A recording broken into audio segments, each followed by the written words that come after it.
상에는 10개 미만의 절대 왕정 국가가 있다고 합니다. 대표적인 두 나라를 든다면 브루나이와 스와질란드입니다. 브루나이의 왕은 가장 부유한 왕으로 알려져 있습니다. 200억 달러가 넘는 자산을 가지고 있다고 합니다. 1929년 유전을 발견한 후 막대한 부를 쌓은 이 왕실은 국민들을 위한 복지 정책을 펴고 있는데, 그렇게 함으로써 전 국민적 신뢰와 함께 존경을 얻었고, 그를 기반으로 막강한 통치력을 행사하고 있다고 합니다. 또 스와질란드가 있죠. 스와질란드는 군주제와 투표 제도를 결합한 독특한 정치 시스템, 틴쿤들라를 실시하고 있는데, 이는 95명의 상하원 의원 중 30명은 왕이 임명하고 65명은 선거를 통해서 선출하는 제도입니다. 일명 군주 민주주의로 설명되는 시스템입니다. 국왕은 이 시스템을 통해 민의를 반영하는 동시에 정치적 영향력을 의회에 행사한다고 합니다. 즉 최고 권력을 유지하는 비결이 민심을 살피는 데에 있다고 하는 거죠. 여러분, 제가 잘 모르지만 현존하는 왕정 국가의 왕들은 백성들을 위한 정책을 펴고 있는 것으로 보입니다. 그리고 자신의 권력을 악용하지 않는 것으로 보입니다. 하지만 우리나라의 역사만 보더라도 악명 높은 정치를 했던 군주들이 또 있습니다. 누가 있을까요? 조선시대 하면 생각나는 사람이 있습니까? 군자로 끝나는 분들이 계신데, 그렇죠? 예. 두 사람이 생각나죠. 연산군과 광해군입니다. 왕 이름 뒤에 군이 붙으면은 왕이지만 왕으로서 인정을 안 하는 그런 왕을 가리킵니다. 혹시 조가 붙으면 뭔지 아십니까? 조가 붙으면 주로 나라를 세우거나 쓰러져가는 나라를 일으킨 경우랍니다. 종이 붙으면요, 종이 붙으면 나라를 평안하게 잘 통치한 왕입니다. 정종, 태종, 세종 등 조선시대 종으로 끝나는 왕은 몇 명일까요? 18명이죠. 그리고 태조나 세조, 인조처럼 조로 끝나는 왕은 몇 명입니까? 7명이라고 합니다. 그리고 군으로 끝나는 왕은 10대 연산군과 15대 광해군 2명뿐입니다. 그러니까 브루나이와 스와질란드의 왕이 정치를 잘하고 있다면 뭐를 붙일 수 있을까요? 역사 공부인데 종자를 붙여도 되지 않을까요? 우리나라는 아니지만 그래도 잘하고 있으니까 종자를 붙여도 될 것 같습니다. 그런데 여기서 제가 소개하고픈 왕은 연산군과 인조에 대한 대해서입니다. 먼저 연산군입니다. 연산군 하면 생각나는 것이 있습니까? 잘 모르겠습니다. 연산군은 조선시대 2대 폭군 중에 한 명인데 정말 칭찬할 만한 게 하나도 없는 그런 왕으로 그래서 조선 역사의 사생아로 평가받아온 그런 인물입니다. 페류나도 그런 페류나가 없는데 역사적인 그의 기록들을 들춰내자면 입이 너무 더러워집니다. 그래서 말하지 않는 편이 훨씬 깔끔하죠. 그만큼 페류나의 살인마의 광란적인 정치적 횡포를 부렸던 인물로 기억됩니다. 하지만 이 모든 역사적 사실들이 진실이 아니고 중종 반정을 일으켰던 세력들에 의해서 꾸며지고 만들어진 거짓말이라는 이런 평가가 또 있습니다. 이 세력들은 중종을 왕위에 앉히기 위해서 쿠데타를 일으켰는데 쿠데타를 수습하기 위해서 연산군의 시 수백 편을 불태웠다는 겁니다. 또한 반정을 비난하는 상소문이 연일 조야에서 끊이지 않았다고 하네요. 연산군은 가장 강력한 왕권을 행사했던 왕이죠. 왕으로서 그가 통치했던 시기에는 여진족과 왜구조차 잠잠했다고 합니다. 그러니까 왜구나 여진족이 잠잠했으면은 잘 통치한 겁니까? 잘 통치 못한 겁니까? 잘 통치한 거겠죠. 예. 그만큼 강력했으니까 침입을 안 한 겁니다. 아무래도 연산군이 정치를 잘했던 것 같습니다. 대내외적으로 평화로웠던 것을 보면은 그렇게 볼 수가 있는 거죠. 그러니 연산군의 역사가 날조되었다고 한다면 연산군의 그 이름 뒤에다가 종자를 붙여도 되지 않을까 하는 생각도 해봅니다. 연종? 맞나 모르겠어요. 연종이라고. 그리고 조선시대 가장 치욕적인 왕이 있었으니 그는 삼전도 굴욕으로 잘 알려진 인조입니다. 인조는 역시 폭군이었던 광해군을 몰아내고 왕이 된 인물입니다. 인조하면 생각나는 것이 있습니까? 인조하면 삼배국오 두례입니다. 이 삼배국오 두례는 중국 청나라의 황제나 대신을 만났을 때 머리를 조아려 절하는 예법입니다.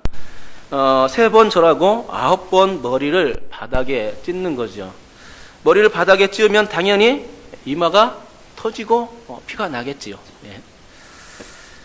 아프겠습니까? 안 아프겠습니까? 아프죠. 피가 날 정도로 아픕니다. 그러나 이 이마에 피가 나는 것보다 더 치욕적이고 우라통이 터지는 것이 있습니다. 그것은 삼배고구 두례를 행함으로써 조선이 청나라를 섬기는 군신 관계가 되어진다는 사실에 있습니다.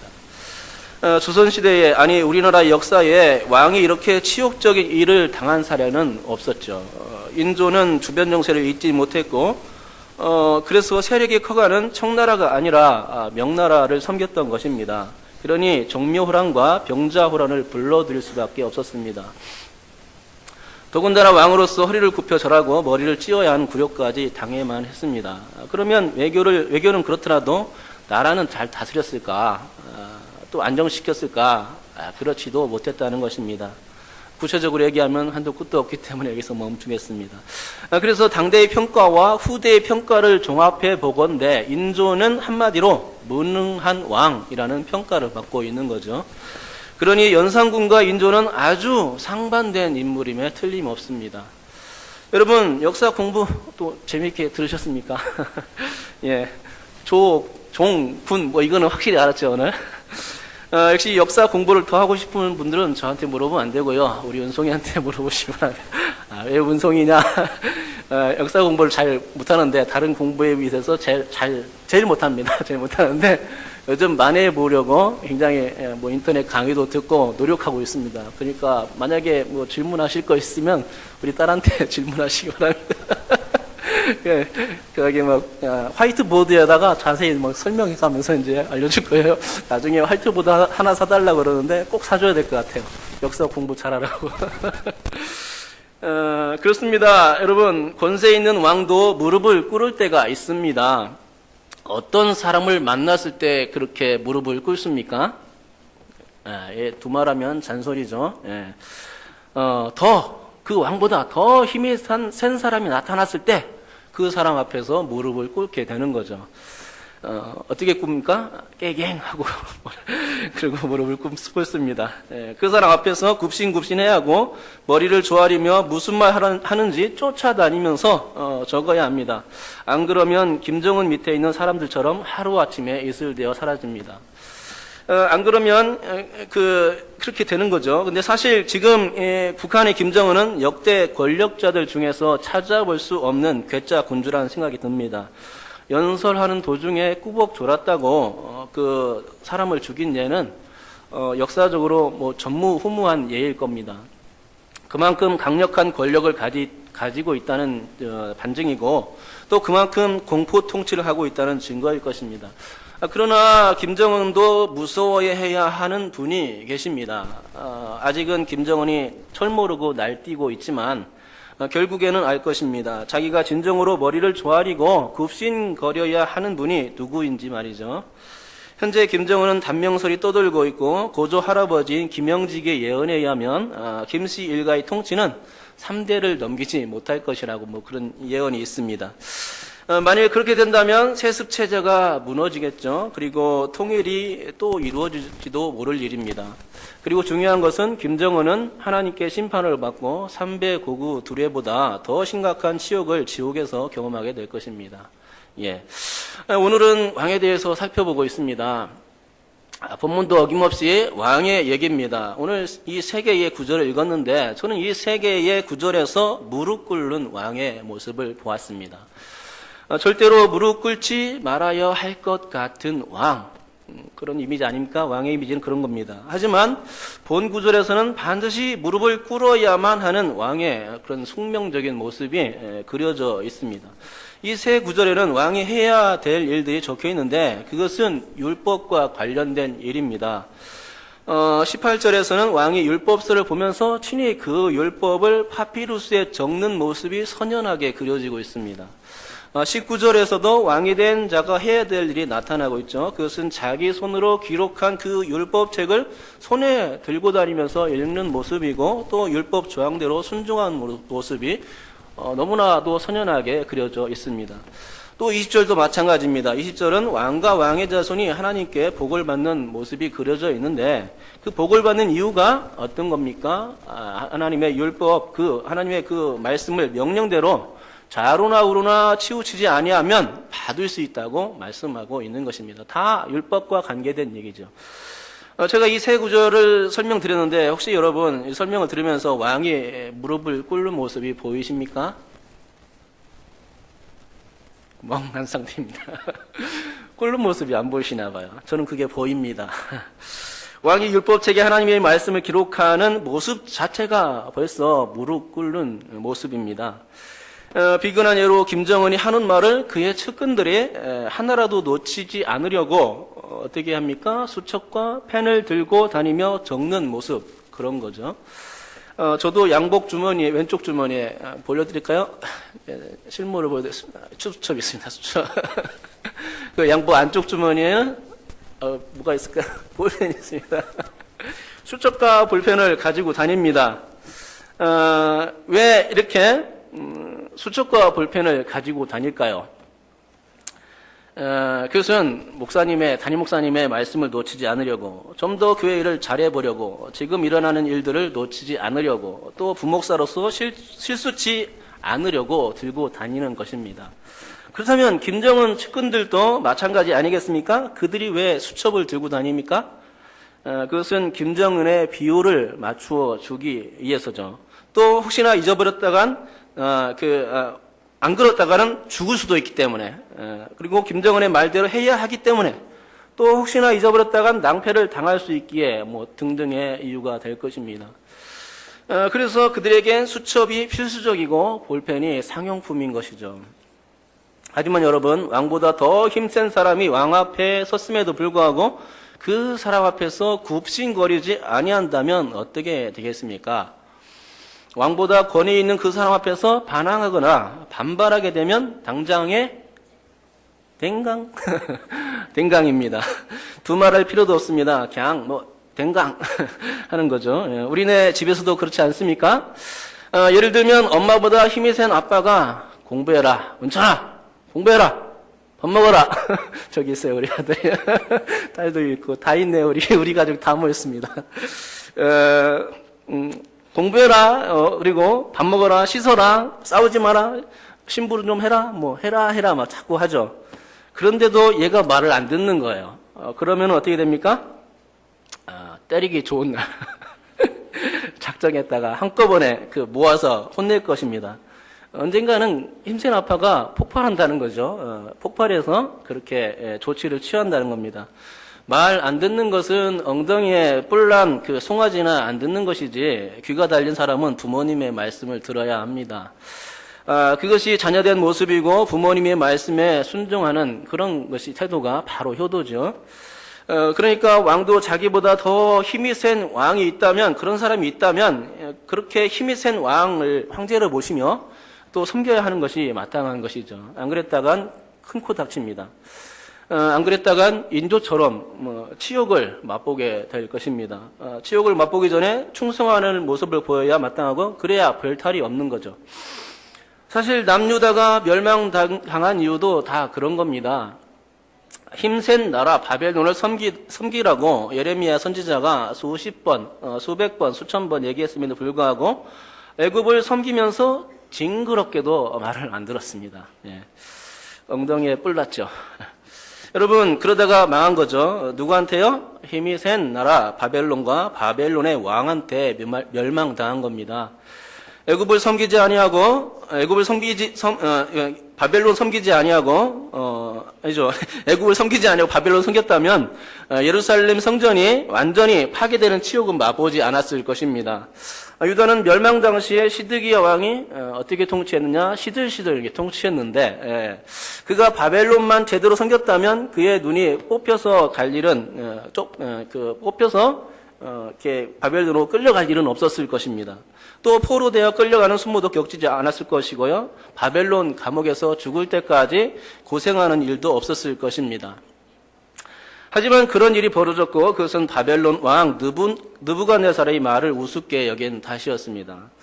느부갓네살 왕은 시드기야 왕보다 힘이 셌고 이집트 왕보다 또 힘이 셌는데 대세 판단을 잘못 내린 것입니다. 주변 정세를 잘못 읽은 거죠. 그러다 보니 바벨론 왕이 하는 말을 한쪽 귀로 듣고 또 한쪽 귀로 흘려버리게 된 것입니다. 결국은 그래서 나라가 망하게 되었다는 것입니다. 세계 정세를 잘못 읽었다가 정치인들만 굴욕을 당한 것이 아니라 왕만 수모를 당한 것이 아니라 나라 전체가 쑥대밭이 되고 국민 전체, 백성 전체가 굴욕적으로 무참히 짓밟히는 치욕을 경험하게 된 것입니다. 그리고 그렇게 믿고 의지했던 성전도 완전히 파괴된 것이죠. 그렇습니다. 치욕을 당하지 않으려 한다면 어떻게 됩니까? 자진해서 수첩과 그 펜을 들고 다녀야 합니다. 또 자진해서 순종해야 합니다. 누가 누구에게 그렇게 해야 합니까? 힘없는 자가 힘센 자에게 그렇게 해야 합니다. 조금이라도 힘이 약한 자가 조금이라도 힘이 강한 자에게 그렇게 해야 합니다. 황제 아래에 있는 제후가 그렇게 해야 하고 왕 아래에 있는 대신들이 그리해야 합니다. 대통령 밑에 있는 측근들이 그리해야 하고 판사 앞에 있는 피고인이 또 그렇게 해야 합니다. 담임 목사 밑에 있는 부교육자들이 그리해야 하고 또 부모님의 자녀들이 또 그렇게 해야 합니다. 항상 낮은 자는 높은 자의 치리를 받는 것이 당연합니다. 안 그랬다간 관계가 완전히 깨지고 말 수 있습니다. 안 그랬다간 원수지간이 될 수도 있고 짓밟힐 수도 있습니다. 안 그러다간 수치와 모욕과 이런 굴욕적인 일들을 당할 수 있습니다. 그것이 군신관계요. 그것이 부자관계이죠. 또 그것이 하나님과 성도들의 관계입니다. 본문이 기록된 이유가 바로 그것입니다. 사실 왕은 하나밖에 없습니다. 왕은 하나님 한 분이십니다. 하나님은 영원하신 왕이십니다. 그동안 이스라엘 백성들은 영원하신 하나님만을 왕으로 섬겼던 것이죠. 하지만 이스라엘 백성들이 가나안 땅에 정착하자마자 그들의 눈에 보인 게 있었습니다. 그것이 무엇인지 아십니까? 그들의 눈에 보인 것은 바로 왕이었습니다. 왕이 있는 나라가 너무나도 부러운 겁니다. 저렇게 왕이 있어서 통치하는 나라, 나도 저런 나라에서 살고 싶다, 막 이런 거죠. 그래서 누구를 붙들었습니까? 사무엘을 붙들었습니다. 사무엘님, 제발 좀 우리나라에도 왕을 세워주세요라고 사무엘의 바짓가랑이를 잡아당겼습니다. 그러니까 하마터면 사무엘의 그 바짓가랑이가 내려갈 뻔했는데 다행히 그런 일 없었죠. 하나님께서 이를 허락해 주셔서 이스라엘의 왕이 있게 하신 것입니다. 이스라엘은 하나님만을 왕으로 섬겼기에 왕이 필요 없었고 그동안은 단지 사사들에 의해서만 치리되었을 뿐입니다. 그러고 보면 이스라엘 백성들이 왕을 요구한 것은 참으로 불순한 면이 있는 것입니다. 어떻게 보면 하나님을 왕으로 인정치 않겠다는 의도이고 어떻게 보면 하나님의 말씀에 이제는 더 이상 순종치 않겠다는 의도로 들리는 것입니다. 그래서 왕을 요구하는 모습이 바로 그런 모습들이죠. 하나님을 그래서 하나님 군이라 말하며 왕이지만 왕으로 인정치 않겠다는 의도가 조금이라도 그 백성들 가운데 깔려 있었기에 그들은 그렇게 왕을 요구했던 것이라 보는 것입니다. 그러기에 하나님은 이스라엘의 왕이 설 것을 아시고 미리부터 말씀해 주신 내용입니다. 오늘 본문이 바로 그런 내용이죠. 이스라엘이 가나안 땅에 도착하기 전에 광야에 있을 때 모세에게 벌써 신신당부하시며 왕이 세워지면 이런 말씀대로 해라 이렇게 지적해 주고 있는 것입니다. 하나님은 모세에게 주신 말씀을 통해서 장차 이스라엘 왕이 생기면 그 왕은 황제이신 하나님 즉 만왕의 왕이신 하나님의 때 제후라는 사실을 주지시켜 주고 있는 것입니다. 제후는 황제의 명령을 어겨서는 안 됩니다. 그렇죠. 그러나 만약 제후가 황제의 명령을 어기게 된다면 그때는 당장에 그 황제가 군사를 이끌고 가서 제압해 버릴 것입니다. 안 그랬다간 제후의 힘이 점점 커지고 막강해져서 감당할 수조차 없을 때가 있을 것이기 때문에 그렇게 되기 전에 그렇게 되면 또 안 되기에 미리 제압할 필요가 있는 것이죠. 반드시 그래야 합니다. 그러니까 주군과 봉신의 관계를 확실히 하는 겁니다. 그렇게 해야 되겠죠. 그래야 나라가 황제의 나라가 설 수 있으니까요. 신명기 17장에 바로 그런 의도로 기록되었다고 저는 생각합니다. 신명기 17장은 왕의 규례에 대해서 말씀하는 바 확실히 주군과 봉신 관계의 관계를 보여주고 있습니다. 계약이나 규약, 아니 더 정확히 말하자면 주군이 봉신에게 내리는 명령입니다. 봉신은 아무 소리도 못하고 주군의 명령을 지켜야 하는 것처럼 이스라엘 왕은 이 왕의 규례에 의해서 비록 왕이더라도 만왕의 왕이신 하나님의 명령에 굴복하고 복종, 충성해야만 했던 것입니다. 그러니까 20절에도 잠깐 언급되고 있는 것처럼 교만은 하나님 앞에 커다란 제목이 됩니다. 교만하다는 것은 순종, 복종, 충성과는 거리가 먼 것들이죠. 교만은 곧 하나님과 그래서 맞서 보겠다는 마음입니다. 성경에 보면 니므롯이 하나님을 대적했는데 그러므로 그는 교만한 사람이라고 말할 수가 있습니다. 그리고 어찌 보면 솔로몬 왕도 교만한 왕이었습니다. 여러분, 니므롯은 이해가 되는데 솔로몬이 이해가 안 된다고요? 이해가 안 갈 수도 있을 겁니다. 왜냐하면 솔로몬은 하나님께 지혜를 구했던 기도의 사람이고 또 하나님의 성전을 지은 사람이기 때문이죠. 뿐만 아니라 잠언과 전도서의 거의 대부분을 솔로몬이 썼다는 것입니다. 그러기에 그런 왕이 어째서 하나님을 대적한 왕이냐고 말할 수 있습니다. 하지만 제가 보기에는 솔로몬이 하나님을 대적했습니다. 그는 교만한 왕이었습니다. 어떤 의미에서 그렇느냐고요? 그것은 그가 신명기 17장의 왕의 규례를 통째로 어겼기 때문입니다. 왕의 규례는 신명기 17장 15절부터 20절까지입니다. 그런데 왕이 될 사람이 세 가지 금해야 할 명령이 이 조항들에 제시되고 있는 것입니다. 이 규례를 통해서 왕은 병마를 많이 두지 말아야 하고 또 왕은 아내를 많이 두지 않아야 하며 또 왕은 은금을 많이 쌓지 말라고 하나님은 명령 내리시고 있는 것이죠.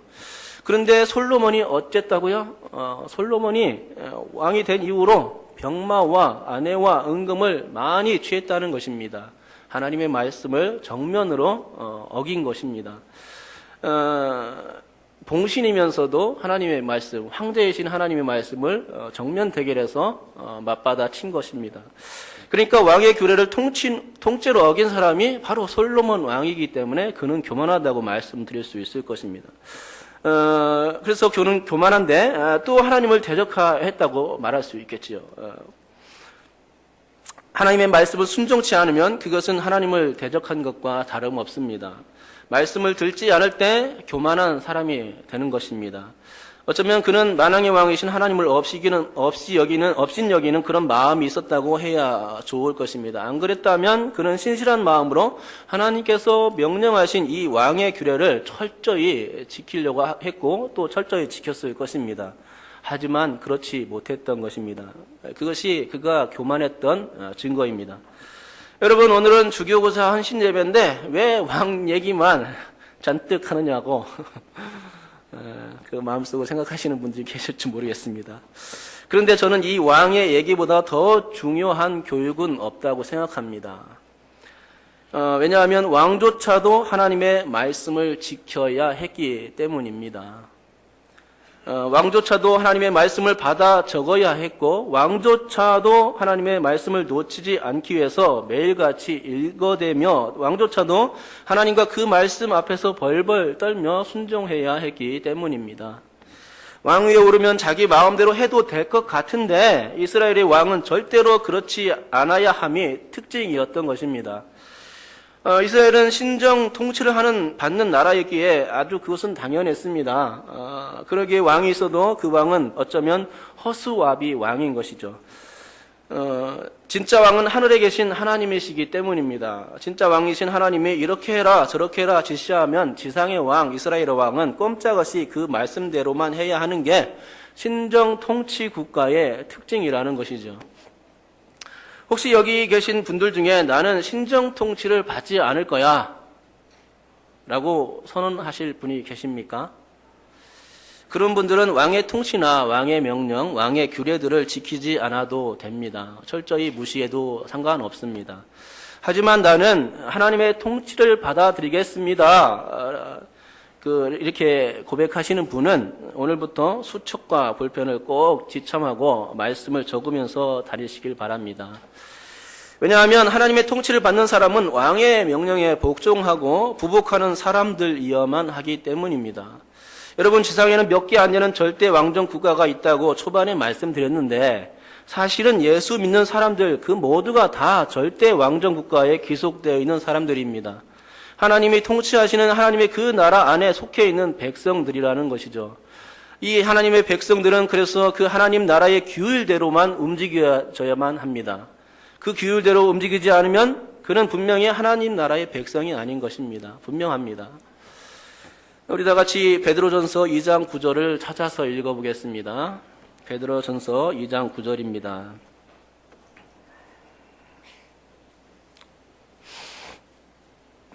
베드로전서가 어디에 있습니까? 구약에 있습니까? 신약에 있습니까? 신약에 있겠네요. 그죠? 예. 베드로전서 2장 9절입니다. 신약성경 378면에 있습니다. 신약성경 378면. 우리 다 같이 한번 한 목소리를 읽어볼까요? 같이 읽겠습니다. 시작. 그러나 너희는 택하신 족속이요 왕같은 제사장들이요 거룩한 나라요 그의 소유가 된 백성이니 이는 너희를 어두운 데서 불러내어 그의 기이한 빛에 들어가게 하신 이의 아름다운 덕을 선포하게 하려 하심이라. 아멘. 이 말씀에 왕 얘기가 잠깐 나오죠. 왕같은 제사장들이요 라는 문구가 나옵니다. 왕 같다는 말은 분명히 왕은 아닙니다. 그럼에도 불구하고 왕 같은 것입니다. 그러니까 왕 같다는 것은 왕 비스무레가 사투리입니까? 왕 비스무레한 사람입니다. 제가 볼 때는 이 왕 비스무레한 사람들이 사사기 시대에 살았던 사람들로 보입니다. 왜냐하면 그때의 사람들은 자기 소견에 옳은 대로 행했기 때문입니다. 자기가 왕인 것이죠. 왕은 아닌데 왕같이 행세했습니다. 왕 비스무레한 자들이었습니다. 그러면 왜 그들이 왕 비스무레한 사람들이었겠습니까? 그것은 그들 가운데 하나님의 말씀이 없었기 때문입니다. 하나님의 말씀이 없으니까 자기 소견에 옳은 대로 한 것입니다. 그래서 참으로 기이한 현상이 벌어졌는데 왕도 아닌 왕 비스무레한 사람들이 그 시대에는 수천 수만 헤아릴 수 없이 존재했다는 것입니다. 그러니 이런 모습을 보고서 진짜 왕이신 하나님이 볼 때에 얼마나 한심했겠습니까? 너도 나도 왕이라고 하니 가소로운 것들 하면서 이렇게 혀를 찼을 것입니다. 자기 마음대로 하는 것은 왕이죠. 왕입니다. 자기가 왕이라고 얘기하는 거죠. 자기 마음대로 하는 것입니다. 자기 소견에 옳은 대로 했던 그 사사기 시대의 사람들 다 왕이었습니다. 신정통치 국가인 왕은 사실상 하나님이 세우시는 사람만 될 수 있습니다. 신명기 17장 15절에 나와 있습니다. 반드시 내 하나님 여호와께서 택하신 자를 내 위에 왕으로 세울 것이며, 그러니까 신정통치 국가의 왕은 자기가 왕이 되고자 한다고 해서 절대로 왕이 되는 것이 아닙니다. 근데 사사시대에서는 그랬다는 것이죠. 자기가 왕이도 아닌데 왕이라고 자처한 사람이 너무나 많았습니다. 왕은 하나님이 세워주셔야만 될 수 있는 것입니다. 하나님이 세우신 자는 또 사울이었고, 하나님께서 세우신 자는 다윗 왕 아닙니까? 그 이후에는 다윗과 그 자손들을 축복하심으로써 다윗 왕조가 설 수 있었던 것입니다. 이 모든 것이 하나님의 뜻 아래서 진행된 것입니다. 그러니까 사람들이 스스로 왕이 되려고 해도 결코 될 수가 없습니다. 하나님이 인정하셔야만이 그가 왕이 될 수 있는 거죠. 하나님이 허락하셔야만 가능한 것입니다. 우리가 왕 같은 제사장이 된 것도 사실은 하나님께서 허락해 주셨기 때문에 가능했던 것입니다. 이 사실을 믿습니까? 우리가 왕같이 되었다니까요. 하나님이 인정해 주셨기 때문입니다. 하나님의 은총 가운데서 우리는 그분의 뜻대로 왕 비스무레한 사람들이 된 것입니다. 그러기에 절대로 우리는 교만할 수가 없습니다. 왜냐하면 나를 왕 같은 사람으로 삼아주신 분이 하나님이시기 때문에, 나보다 더 높으신 분이 나를 세워주기 때문에 나는 절대로 교만할 수가 없는 거죠. 그렇습니다. 우리는 신정 통치를 받는 하나님 나라의 백성들이 되었고 하나님께서 우리를 택하심으로 말미암아 왕 같은 사람들이 된 것입니다. 그렇다면 이제 왕 같은 자된 우리가 해야 할 일들이 있습니다. 그것이 무엇이겠습니까? 그것은 하나님의 말씀을 최고의 덕목으로 여기고 지키는 것입니다. 하나님이 나를 통치하시는 최고의 왕이시기 때문에 나는 그 말씀에 순종하는 사람으로서 왕의 말씀을 최우선으로 지키는 사람이 되어야 하는 것입니다. 즉 왕의 규례는 왕 같은 사람들이 지켜야 할 실천 덕목이라는 것이죠. 왕의 규례에는 해야 할 것과 금해야 할 것이 있고 또 해야 할 것은 하나님의 율법을 지키는 것이고 금해야 할 것은 병마와 아내와 은금을 많이 두지 않는 것입니다. 병마와 아내와 은금은 세상적인 가치 소산이요 세상 사람들이 취하는 것입니다. 역으로 하나님을 의뢰하는 자들은 이것들을 취하지 않습니다.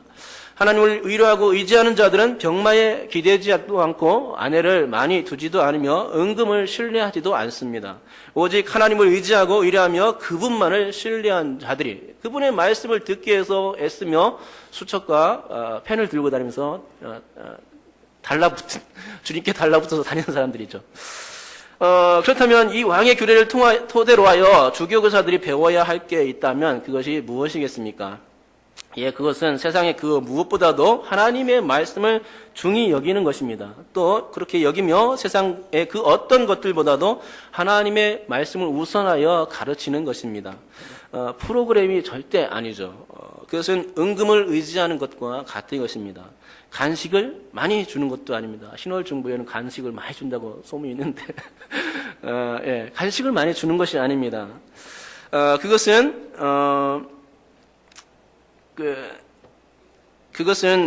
예, 간식을 많이 주는 것은요 아내를 많이 두는 것과 다름없습니다. 아내가 좋은 것이지 않습니까? 간식도 좋은 거니까. 좋은 교사를 많이 세우는 것도 아닙니다. 그것은 병마를 의뢰하는 것과 같습니다. 프로그램도 아니요, 간식도 아니요, 교사 지원명도 아닙니다. 주교 교사들이 붙잡아야 하는 것은 오직 하나님의 말씀입니다.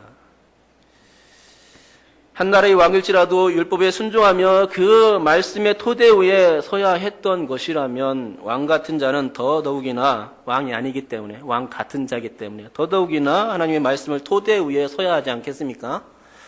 그러기에 하나님의 말씀에 포커스를 두어서 운영되는 주일학교가 되기를 축복합니다. 그러기 위해서는 선생님들이 부지런히 하나님의 말씀을 파고 들어야 됩니다. 안 그러면 될 수가 없습니다. 가르치는 선생님들이 하지 않는데 무엇을 배우고서 학생들이 따라서 하겠습니까? 될 수 없는 일입니다. 주일날 교회 오기 전날 밤 달랑 교재 한번 읽고서 와가지고 무슨 말씀을 가르치겠습니까? 어떻게 하면 달고 오묘한 하나님의 말씀을 잘 전달할 수 있을까 고민하며 연구해야 하지 않겠습니까? 그리할 때에 성령께서 역사하시는 줄 믿습니다. 교사가 기도하면서 준비한 그 말씀에 성령께서 반드시 역사하십니다. 말씀을 받는 어린 학생들이 성령의 이끄실리심에 의하여 말씀을 받을 때에 구원을 받는 역사가 일어나는 것이죠. 또한 학생들을 둔 부모님들이 알아야 될 것이 있습니다. 그것은 하나님의 말씀을 붙들어야 할지 아니면 세상 학문을 붙들어야 할지 어느 것에 우선권을 두어야 할지를 판단하는 것입니다. 세상 학문에 편력하여 주일날 교회보다 학원 일정에 우선을 둔다면 그것은 분명히 병마와 아내와 은금을 귀히 여기는 세상 풍속을 따르는 신앙일 것입니다. 그것은 왕의 규례에서 하나님께서 단단히 금하신 명령이셨습니다. 하지만 솔로몬이 그 길을 걸었습니다. 병마, 아내, 은금 이런 거 다 어겼던 것이죠. 세상 길을 따랐다는 것입니다. 그의 통치 가운데 그것은 그래서 가장 큰 오점이라는 것입니다. 그것은 전도서, 잠언 이런 것들이 있지만 그래도 그가 그렇게 좋은 것들을 많이 남겼음에도 불구하고 그의 행적에서 볼 때 오점이 있다. 가장 큰 오점이란 바로 그런 것들이라는 거죠. 그래 놓고 세상 것들을 다 경험했습니다. 그런 가운데 겉으로는 하나님을 잘 섬기는 것처럼 보였습니다. 그런데 실상은 세상의 영리를 추구했더라는 것이죠. 그래 놓고 하는 말이 뭡니까? 헛되고 헛되니 헛되다 이런 말을 하고 있는 것입니다. 헛될 수밖에 없습니다. 영의 양식을 먹어야 할 사람이 세상의 양식을 더 추구했으니 헛될 수밖에 없는 것입니다.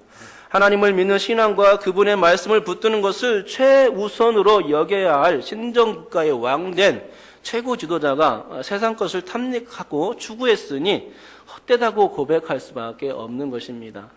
그러므로 여러분, 오늘 설교를 들으면서 우리는 왕이 아니라는 사실을 인지하는 것이 중요합니다. 나는 왕이 아님을, 단지 왕 같은 사람임을 기억하는 것이죠.